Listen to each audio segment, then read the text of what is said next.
See, Russia-India relations have been always, growing in a way we could say, deep engagement, right? But since 2014, yes, they've grown significantly. And for that, I think there are two main reasons. One reason is that I think Prime Minister Modi's much more proactive diplomacy. That's one I would say. And second, also, I would say that the emerging world order and world scenario, many challenges came and many challenges are there. To overcome them, India and Russia had to both, deepen and widen and build more trust. So the relationship over the past 10 odd years, I think, has had to navigate some tough times. But at the same time, in the initial years from 2014 onwards, I would say that, the much more on defense, let's say, collaboration or cooperation, the S-400s, a nuclear submarine, etc. Those are some, significant steps of platforms, strategic platforms that we have, acquired from Russia. That has been there. And then COVID hit. So a couple of years, I think, were lost by all countries, because of COVID. And then the Ukraine war hit. So the challenges of the Ukraine war, the pressures under which India came, and India stood by Russia, for whatever our own reasons. Of course, it has to be our own reasons. During the Ukraine war, which is still ongoing, India has stood with Russia despite Western pressures and continued to buy oil from Russia. That has been one significant factor, I think, which President Putin and Russia also appreciate, that despite Western pressures, American, European pressures, India continued its cooperation on energy security. In fact, we started energy cooperation more in oil after the Ukraine war, for we could get a better price, a better deal. But we did that despite pressures from the West. The tariff, because our trade tariff, as Trump imposed on Liberation Day, April 2nd, was 25%.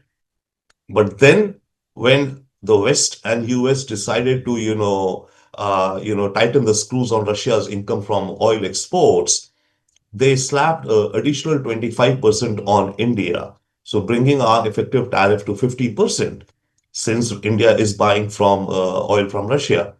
Now, despite that, we have continued to buy oil from Russia. However, now situation is slightly changing, slightly or quite changing, because now America has, imposed sanctions. And I think it's very important for your viewers and for us to understand the difference between tariffs and sanctions.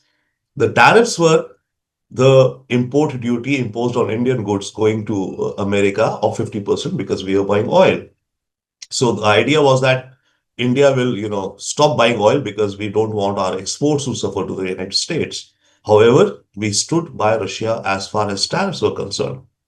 But now America has imposed sanctions on two major oil exporters from Russia, that is Lukoil and Rosneft.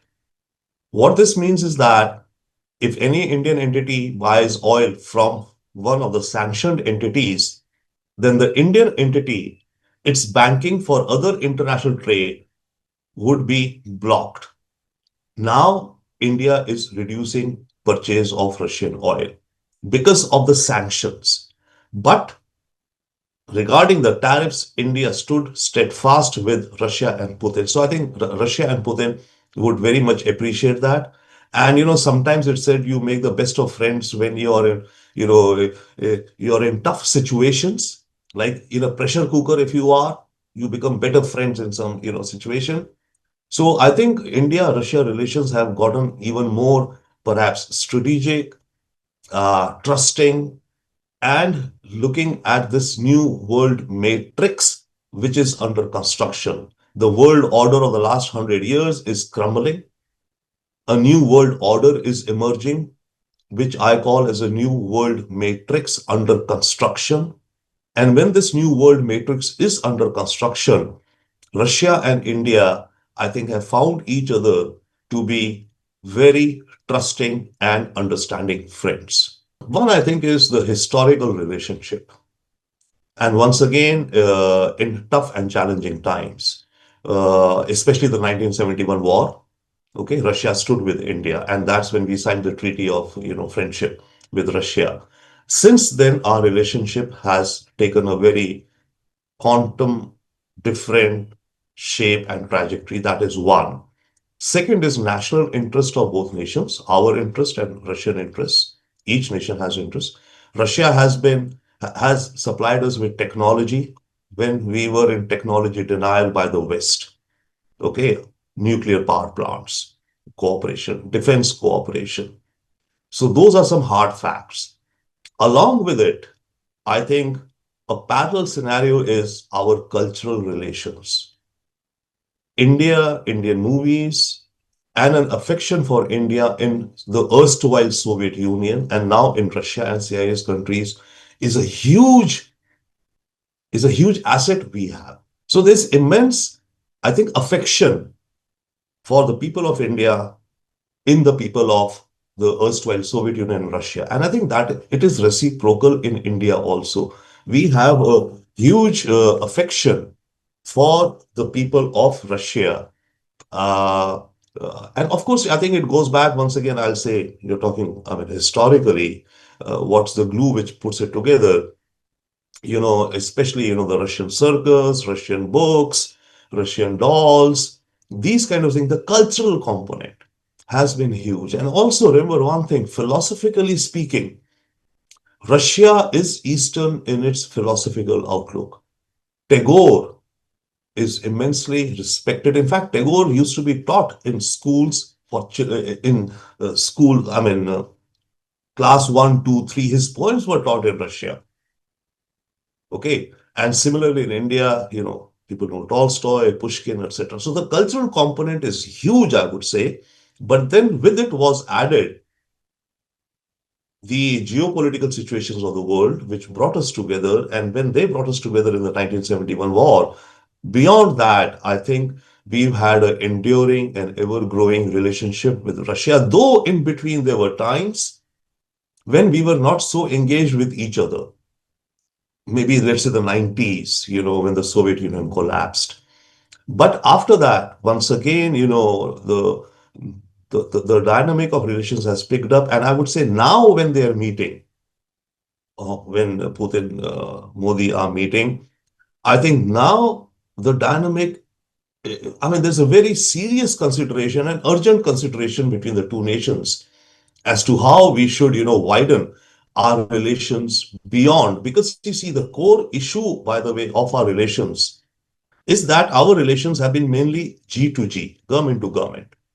Though we've had a large number of Indian students going to Russia and studying there, that's an asset we have also, Indian students in Russia, right? Who studied, many have come back, doctors in India who studied in Russia.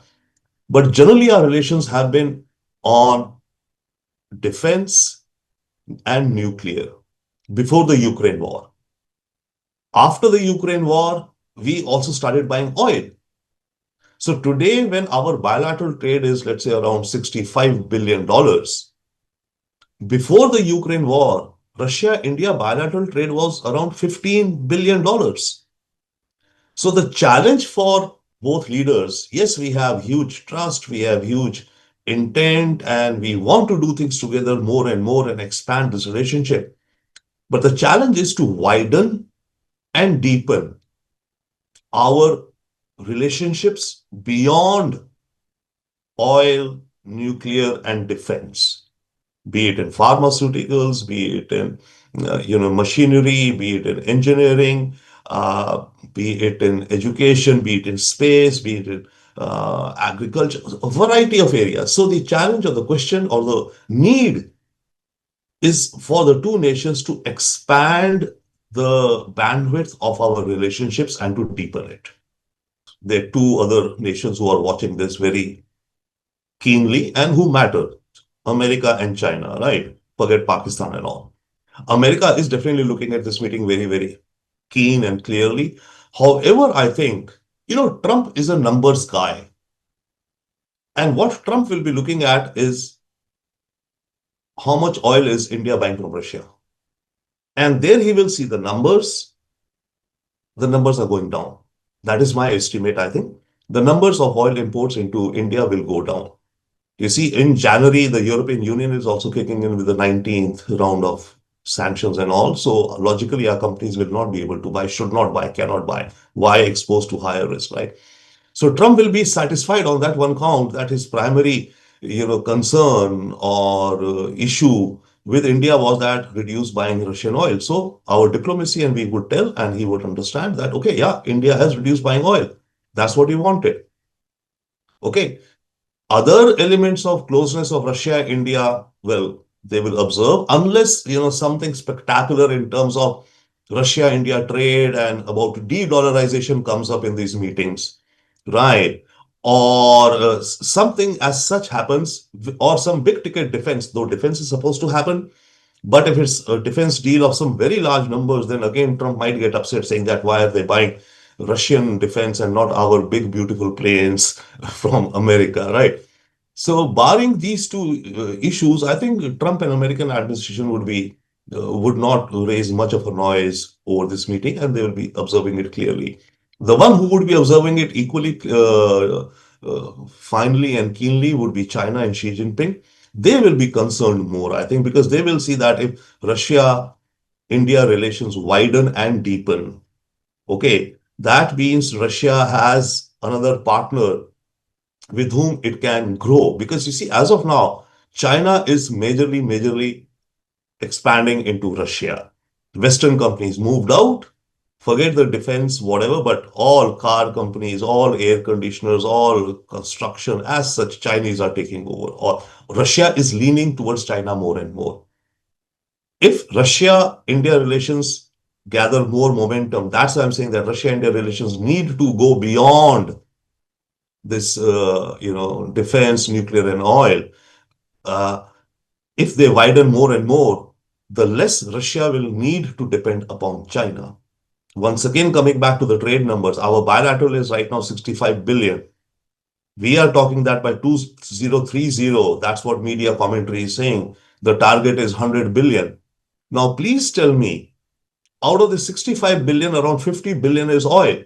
Tomorrow, in 3 months, 6 months, when sanctions are lifted from Russia, Russian oil would be back in the world market at the world rates.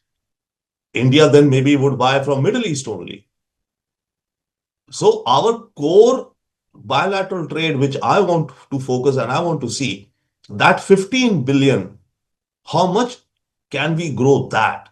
That should be the focus big time of this summit. And along with it, cultural relations. So cultural relations and wider spectrum of business and trade, Indian companies going and investing there, Russian companies coming investing here. Okay. In fact, President Putin, when he's coming for this visit, they've got a clear cut, I think, one of the agenda items is that how to increase imports of Indian goods into Russia. So we have to widen the basket. So China will be concerned the more this basket between Russia and India widens.